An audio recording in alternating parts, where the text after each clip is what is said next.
That young anymore. I just turned 30, but basically, why you gotta say it like that? Why you gotta say it like that? I'm not calling you old or anything like that, but that's exactly why I love what you do because of that specific way. Like you're able to put yourself in their shoes. But it's also because he's a child at heart. he's a grown child.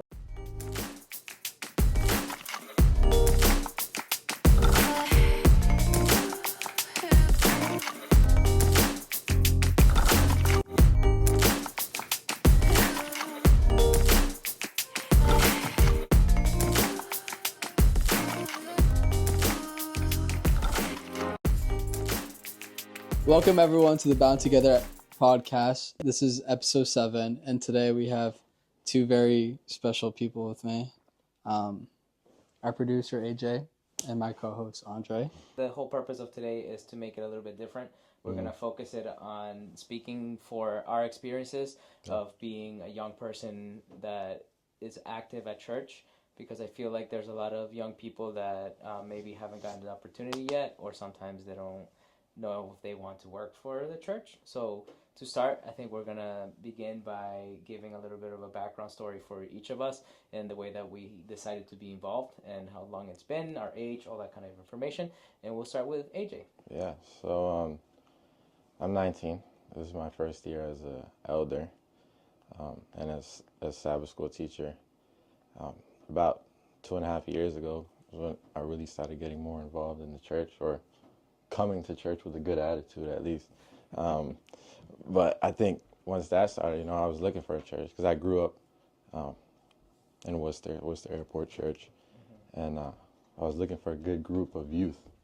So, I'm exploring, visiting different churches. I come to Main Street, and I find a little good group, and I just started hanging with them, and I feel like the people really took me and was like, started getting me more involved. Like, hey, you want to do this? Which seemed like a lot at first, like a little pushy, but that got me into what I do now. I do Pathfinders, help around, stuff with AY. And like I said, now I'm an elder and Sabbath school teacher, and I love it. Okay, for my end, I've been. I'm not that young anymore.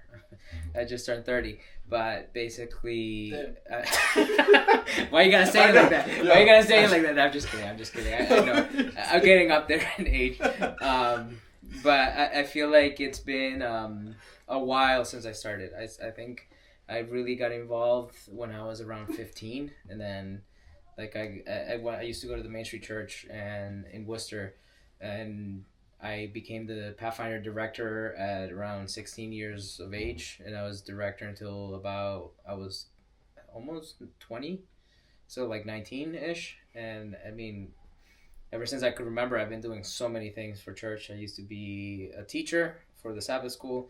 I've been one of the counters for the offerings. I've been youth director. I've been Pathfinder director multiple times, and I've been trying to avoid Pathfinders, but somehow I always get dragged back into Pathfinders. And right now I'm currently the youth director for Leominster. This is my second time, and yeah, it's been a while, but I enjoy it. Wow, that's crazy. 16 years old as a Pathfinder director. I was going to say. That's nuts. I was the youngest director back in the day. I don't know if somebody dethroned me. That's crazy. You're young with experience, which is crazy. Yeah. So. Dang. Well, I guess my resume is nothing compared to these two. But I'm 24 years old. I grew up in the SDA church, but from when I was 7, I'll say 17 because I was still going to church. From when I was 17 to last year, so 23, I wasn't in church, so I never really participated much, obviously. But right now, I am the assistant director for the AV, and obviously helping out with Pathfinders, helping out with the youth department. I kind of just try to keep myself involved as much as I can. I'm technically a Sabbath school teacher, even though Pablo does every single week, so I apologize for that, Pablo. But I'm just really busy when it comes to the sound, especially I feel like I'm there like at least 2 or 3 times a month. So I've been doing that a lot, and then obviously the Bound Together podcast, which I think obviously is probably the biggest calling that we've had this last year. But yeah, I mean, growing up, I was obviously a pathfinder, an adventurer, a deacon in the church. I never really got into praise team, but now I'm starting to do that too. We're starting a choir at church, and I am being forced as a member of that. So You're in that? I'm in that. Yeah, You're held captive. Yeah, I mean, I don't think I'm a great singer, but at least I can defend myself, I guess. Do the intro right now. Putting you on the spot. The Bound Together.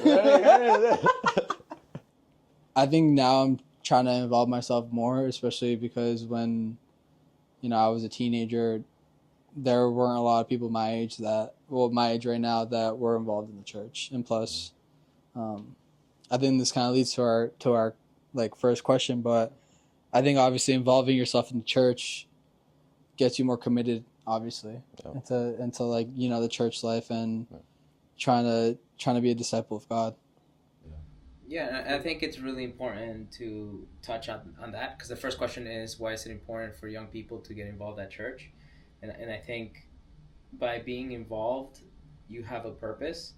And I think, for example, from my experience, it was a decisive moment whether I stayed at church or not, was when I was about AJ's age. Because I had been always an active member, that kept me occupied in church, where sadly most of the people that were at the same age group made other decisions because they chose to get busy with school and with other stuff in life. And I mean, everybody has their free will, I guess, but I can definitely say, at least from my perspective, I don't know if you guys can share your points of view. I think it's really important for somebody to be an active member, because once you're active, you become part of the community and then all these other stuff. But I think that was a decisive moment, and it's just something that created a lot of positive and nice memories, where it made me feel like I was welcome and this is my home. And for anybody that's listening that you're on the younger side, get involved. You'll see the difference, and it will be the decisive moment when you get to that point where you have to choose your pathway, whether you want to become a professional and that kind of stuff, and you would kind of lean more into God stuff than maybe the world stuff that has to offer, like all the parties and all that stuff.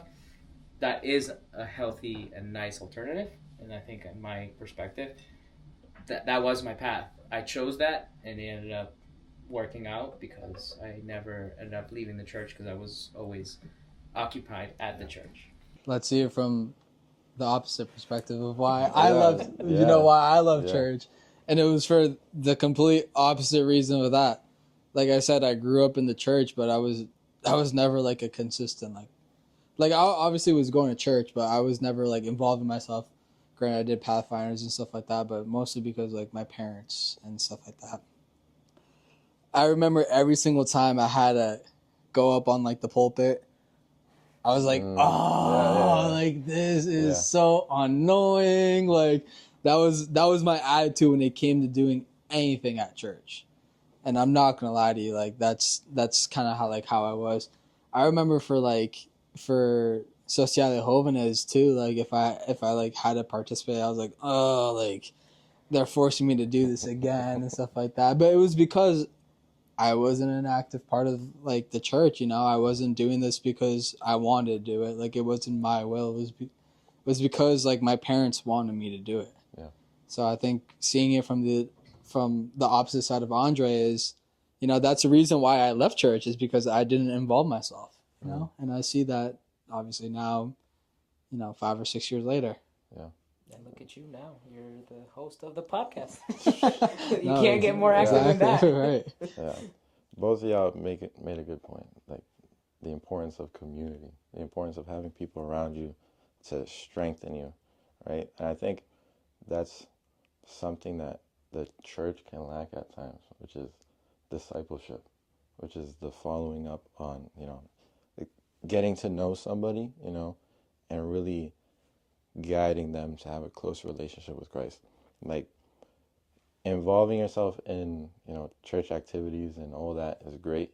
But if you don't click with anybody, then it's hard to stay in it. And I think, especially with the youth, now I'm kind of speaking to the older generation, to teach the youth and guide them, and even amongst the youth to have that connection, just push each other, bring each other closer to Christ, follow up with each other, be there for each other, and, find somebody, like, if you're about joining an activity or something, hey, you want to do this with me? And, like, one of my favorite verses is Proverbs 17:17, right? A friend loves at all times, and a brother is born for adversity, right? So it's like, in times of struggle, right, you got somebody to lean on. You got a friend that loves you, that's going to push you. And especially with, like, Bible studies, right? It's not all about teaching them about the Bible. Like, even Jesus says, by this you'll know that you are my disciples, if you have love for one another. So I think when we have that click, when we have that connection, then we can push each other to get more involved and stay in the church. Wency told me something. Shout out Wency. He told me, like, when I started as an elder this year, he was like, elders, they do a lot of the work, get none of the credit, and get blamed for all the bad things.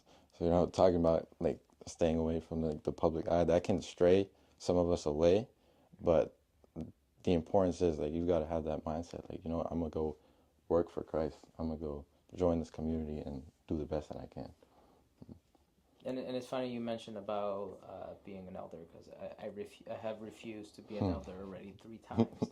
And I know it's God's knocking on my door, but, like, sometimes I end up being like Jonas, where, like, God tells me to go this way, I go that way. Is that why you want me to transfer? Exactly. You can transfer, yeah. I always take the opportunity to get you to transfer, Oh, man. Oh, I won't be an elder, but I know someone who will. Oh, my. Exactly. Y'all should have seen this dude the last time I preached. Tell the story. It's fine. All right. But so I'm preaching, what was it, not this past Sabbath, but the one before, and I finished shaking people's hands. They came to visit. As I'm shaking people's hands, this dude comes behind with his iPad and just says, transfer to Lemonster. Like, he said he was going to do it while I'm preaching. He literally had it set up. I was this close. He had it on his iPad set up. Oh, and then I was just staring at him, and he wouldn't look at me. And I was just, like, trying to get his attention, but he's not paying attention to me. You guys and are then I tried looking at Michelle to see if she could look at me. But sadly, they didn't look at me. So good. I'll wait. Would you have laughed if you saw Yeah, I would have, bro. I would have paused. Like, stop preaching at all. You did it now. Next time. Oh, no. I wish you did it now. Now, next time you're preaching, you're gonna be avoiding. That's so funny. That's hilarious. Honestly, friendship, like you said, discipleship. I think this is kind of like goes into like the next question, which is obviously what are practical ways for the youth to serve in their local church. And one thing that I've seen is obviously like kind of approaching it how I would approach like a friendship. Like obviously like I do because I care and like love like, my friends from church and, obviously like the families that I grew up with and stuff like that. So that's kind of one thing that's always helped me in the past, especially like Andre said, whenever he joined, like when he came to Leominster, people welcomed him with open arms. Same thing when I came back from church. I came back from the church that obviously I grew up with, and everyone pretty much knew like what I had done like outside of church, and I never got judged for it once. Yeah. So I think that's kind of one thing that always helped me out with that. Yeah, talking about practical ways to get involved, doing something like this that we enjoy, that we love, like you said, connecting with people, just laughing, talking about God, I think that definitely helps. I remember I was talking to one of my friends at church, trying to get him involved too, and but just asking him, like, what do you like? What are you interested in? And besides, take church out of the equation. Like, what do you like? Do you like technology? Do you like games? Do you like organizing this or that? And just to get him thinking, and then ask him, like, okay, how can you use that and use it to the benefit of the church and for yourself as well, and for your relationship with God. So it's, it doesn't have to be a burden, like, oh, I've got to get active. Mm-hmm. It's what has God placed in your heart for you to take that and apply it to your ministry or your job in church. Right. And I think it's also adding on to that is making sure that you're willing to push yourself to be uncomfortable. Because, for example, the practical ways that I did it, I kind of went head on. And, for example, I was terrible at public speaking. I'm not, like, the best by any means, but I can tell you I've developed my public speaking. I've developed the ability to go up in front of an entire church of, like, 200 people and talk in front of them. Before, you should see me, like, I gave that on my last sermon. Like, the first time I ever gave my first sermon, it was supposed to be 15 minutes out of, like, a whole period, and I was supposed to start it, and I think I did 30 seconds, and then I was like, all right, guys, and then I forgot to pray, I forgot to do anything. I literally just said 3 words, it was 30 seconds, and then I'm leaving, and then I was like, all right, cool, and then, like, people were just looking at me like, stop, what are you doing? But, like, seeing that transformation is completely different, and I can tell you it's because I accepted the challenge of putting myself in uncomfortable situations. Mm-hmm. For example, for public speaking, for being the director of Pathfinders and going all the way to Wisconsin. And being the director, it was nerve-wracking because you have, like, I had like 10 staff and about 30 Pathfinders. So we were a giant group. And I'm the only person that's in charge, and everybody's looking at me for leadership, and I'm like 17. So that kind of forces you to, like, mature. But at the end, like, I see those skills that transferred from church into my professional life. Yeah. And I see it that it's just, like, the biggest blessing you could have done. And it's because I challenged myself. I put myself in situations where if God called me to do something, and again, this is going against what I said about being an elder, because I've said no so many times. But I've accepted the challenge in so many other ways.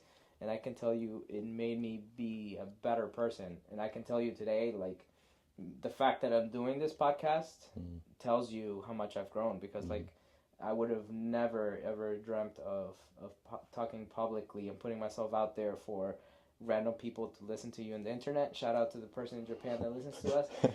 But, it's stuff like that you're like, if I didn't take that chance at the beginning, like, I would have not developed who I am today. And I can tell you now that I've matured and I'm in my 30s,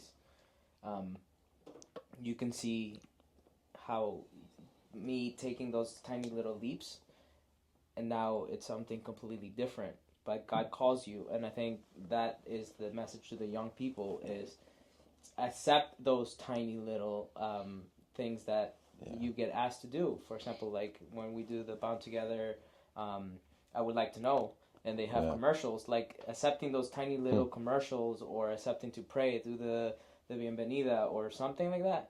That goes a long way in the long term if you just keep saying yes to the things that God tells you to do. Talking about calling, I remember when it was in November, when they texted me or called me if I wanted to be an elder, and I go downstairs. I asked my dad, I'm like, what does an elder do? And he looks at me like, why? I'm like, oh, I just want to know. And he tells me, some of the things. Well, I did direct this, whatever. And he's like, why you ask? I was like, oh, because they asked me if I want to be an elder. And he looked at me like, what? I was like, yeah, is that like a big thing? And he's like, yeah, that's a big privilege, a great responsibility. So it's like, at the time, I didn't know what I was getting myself into. But, to hear that from my dad, and, I asked him, I was like, do you think I'm ready? And he was like, you know what? Nobody's ever really ready. Exactly. And he was like, God, there's a saying, and he told me this. He was like, God doesn't call the qualified, he qualifies the called. Mm-hmm. So he'll call you, and as you move on, as you, as you're confused, but God is going to guide you into what you need to do next. He's going to say, okay, you've reached this step. I'm going to guide you into the next step. Like, you may be confused, you may be worried at even starting, but God called you for a reason. Yeah. Well, honestly, that's deep. And to be honest, going into that, I think you bringing that up, one thing hit me is that I think that's the reason why God put this podcast for me, to listen to conversations like today, like obviously even with Pastor Kevin, with you, you always learn from the tiniest details from listening to someone's testimony or obviously stories and stuff like that. So yeah. And I just want to give a shout out to you because, for example, I've seen the transformation. Like the last podcast when we recorded with Pastor Kevin, you did such an amazing job. And I'm like, I can see the transformation of you. And again, it's not that I'm not saying you did a bad job on the first podcast, but I can tell you, I can see the transformation happening where you're getting good at being the host. Yeah, I mean, granted, it's different though, because if you ask me to go on the pulpit and say something, I'm gonna get nervous. Don't get me wrong, I'll do it, but I'll be like, bienvenidos. Well, that's when, you see what's God's calling for you. What kind of gift has he given you? No, for sure. This ministry to develop. And, No, and obviously I like this because there's no pressure. Yeah, that and there's no pressure to mess up. Granted, I can mess up right now and just cut it. Yeah, exactly. Whereas if I mess up at church, granted, I know I know people will just laugh and I won't I'll probably get a little embarrassed, but it won't be that big of a deal. I think one thing that I've been trying to do lately is speaking more Spanish at church. So even regardless, if it's with any member of the church, I'm gonna try to speak to you in Spanish now, unless it's someone my age, because I'm not gonna lie, I'm not gonna speak to you in Spanish. Yeah. But lately, I don't know if Anita's caught. She has. I don't know if she has said this, but every single time she speaks to me in English now, I answer her in Spanish because I'm just trying to talk to her a little bit more. That's one thing I struggle too. Yeah. When they ask me to be an elder, it's you mean I have to talk to these people in Spanish? I can't. I can understand them, but it's tough. But how's that been? Well, talking about how you've improved, I can say, by God putting me in tough situations definitely pushed me. I remember there was one day that some lady was sitting next to me, and there was a guy visiting in church, and the lady came over to me to tell me hey, there's something weird in this dude's pocket, and it looks dangerous, in Spanish. And I have to respond to this lady in Spanish, so that the guy doesn't understand. Yeah, well, because I look over, I see it. It wasn't anything crazy, but in that moment, I was like, "Well, this is what being an elder is." They've come to me with dangerous things. What was it? It looked like, those things that carry cigars, kind of. It was like a long metal thing. Okay, so a cigar case, kind of. Kind of, yeah. It was sticking out of his pocket, but I think she thought it was a knife or something. All right. So she comes to me, and there's something weird in that guy's pocket, and I see it. I don't know what it is. I'm like, oh my goodness, what do I do? So now I have to stand up, and I go talk to the primer anciano. I'm like, can I talk to you? So then I talk to him, and I have to talk to him in Spanish. And then he talks to me, and then he goes and talks to the dude, comes back, nothing's crazy. I was like, okay, good. Go back to the lady, tell her everything's okay in Spanish. And then I'm just sitting there that really happened, And so those are the things whoa, God, you're really pushing me today. But God sees you too. So. No, 100%. And granted, I think this is granted, it's more of a challenge for us, but you guys are actually growing into are we speaking Spanish with your parents? Granted, my dad speaks English, so I speak more English with him than I do. Obviously, my mom doesn't speak Spanish. I mean, my mom doesn't speak English. Mhm.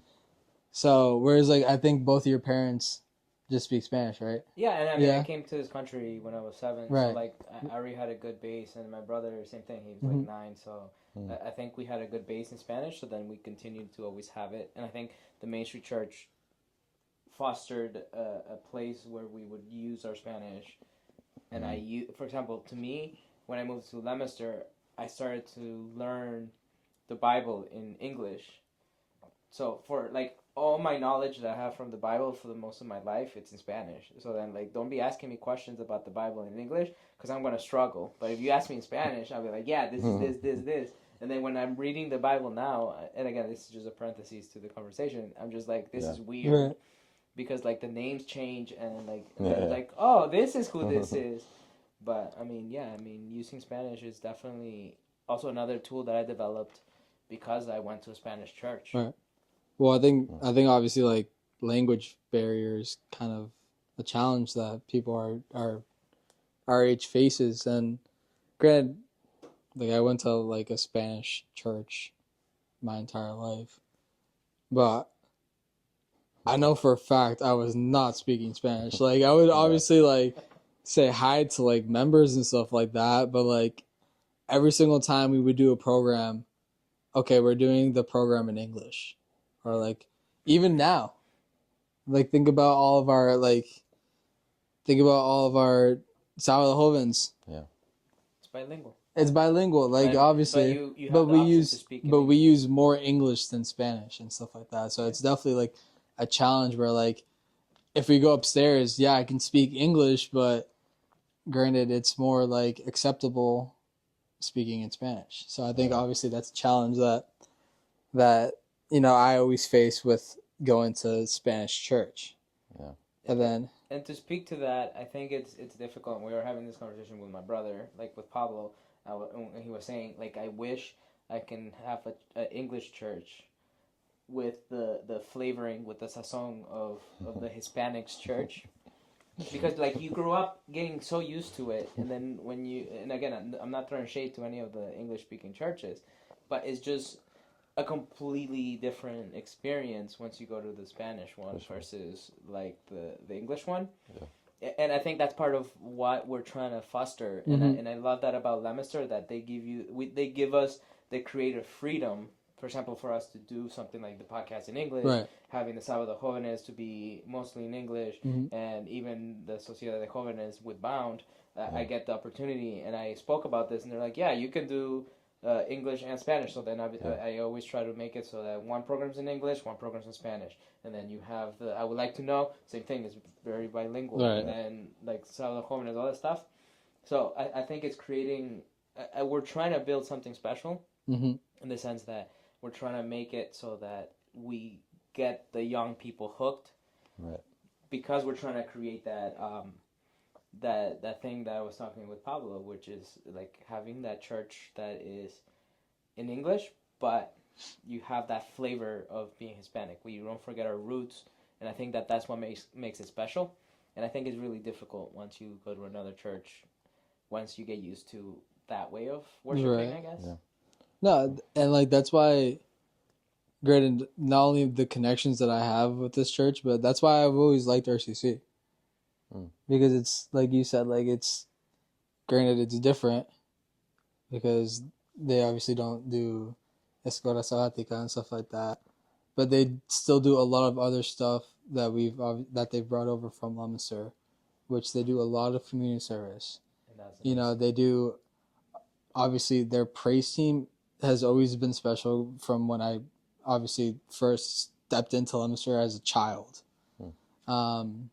And they bring like that Spanish flavor to it sometimes too. I mean, it's in English, but obviously that's why I've always loved that church. But And I think that's interesting to look at, and you can also see it from the other perspective. Like, for example, Lighthouse. That's why I was so excited when we got into it was Gabe. Gabe got to interview Pastor Kevin, because I think those are the type of models that we need to try to. You still have to have the core, which is God, right. but like make the changes to make it interesting for the young people. Exactly. And they have a success rate because you can see it. I don't know about RCC, but I'm pretty sure it's similar. But with Lighthouse Church, Pastor Kevin told us, it's about 75 to 80% 30 years or younger. Yeah. Seriously? That is a success rate that you don't see in other churches, and sadly our churches are dying because we're neglecting the needs of the younger generations, which are going to replace the older generations eventually. Exactly.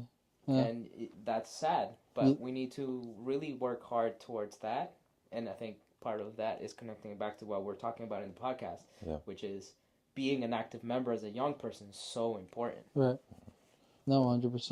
And granted, I think that's part of the challenge that, people our age face is that, like you said, there's so many lost generations that have obviously left the church that's hard to bring back and connect with, think about, that's why I find it so special, like people like, obviously like you and Pablo, especially Pablo. Pablo's a little bit older, and he connects so well with people that are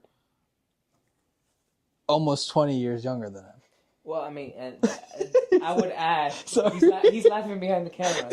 Sorry. I would add, the reason why it's that. I'm not calling you old or anything like that, but that's exactly why, like, I love what you do because of that specific way. Like, you're able to put yourself in their shoes. But it's also because he's a child at heart. he's a grown child. All right. You can say it's a gift. It's a gift from God. And literally the Bible tells us we have to be like children. Right. Yeah. And I think that's what the Bible is referring to, what Jesus was trying to refer to with when he was talking to the Pharisees and even his own disciples. He was telling them, if you want to make it to heaven, you have to have the heart of a child.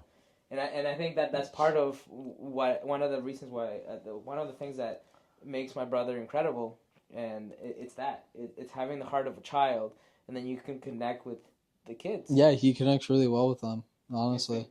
Well, you can add it on there from what you guys are saying, but I think one of the things that I've realized is that a lot of adults forget that church is supposed to be fun as well. Yeah. And that's something that I've been enjoying lately about reading my Bible. I never thought that the Bible could be fun, but if you literally read it with an open heart, you start to enjoy it. And that joy is what I want to spread to young people. It's like the church is not supposed to be boring. God is not boring. And you kind of have to mix it with fun things. So I'm like, church is not boring. God is not boring. But older people, for some reason, make it boring. And that's not how religion's supposed to be. Or like, your relationship with God is not supposed to be boring. Yep. Yeah. But be passionate about it. That way you can get more involved passionately. Right. That's what I mean, like overcoming, kind of like you said, where you have to step outside of that barrier that the SGA church has always had. Mm-hmm. Whereas podcasts, stuff like this where you can relate to obviously the younger generation and stuff like that. And obviously I was going to say this before, but obviously we got off topic. But think about what Paul was doing with Pathfinders. Yeah. Granted, like when I was a Pathfinder, same thing with you guys. We never did Legos honors. We never did stuff like this. But it's stuff like that, that's helping people like Anthony and like Rafa and obviously Christopher and the girls connect well with obviously the church. Yep.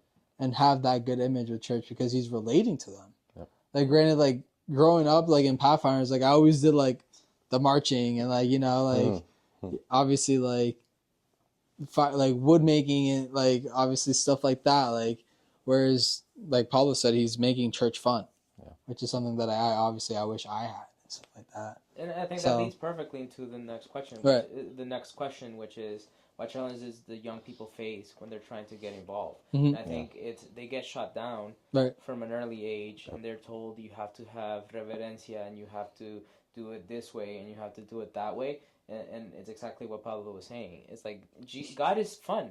God has a sense of humor. I like to believe, and He's a fun God. So we don't have to make church about the don'ts, right? And inject it with things. And I think that's part of the creativity where you can see like probably injecting it with Pathfinders, Mhm. or when he's helping out with the socials and Right. with the Bound Together Olympics. Right. That was pretty Yeah. fun. Yeah. Or even March Madness was pretty fun. Mhm. And at the end, you end up leaving knowing more about the Bible because Right. you read it in a different lens. And I think that that's exactly the challenges that you need to overcome. But I will say the warning, I didn't learn this until I was mature enough. But sometimes as a young person, you try to force the change into church. And that should never be the case. You should never do everything by force. Even though you can be right, doing it the wrong way, that's what I learned. You talk about, elder and stuff like that. I've definitely dealt with that already. But like you said, as much as you try, some things you just can't force. And you've just gotta be patient. And I think that's some things that, or an attribute that youth really have to get used to, being patient. And although you want change, you want to do this and that, be patient. Present your ideas. Don't think that it'll never change, but just keep praying, keep asking God for guidance, and do what you can. Yeah, exactly. God is in control in the end. Exactly.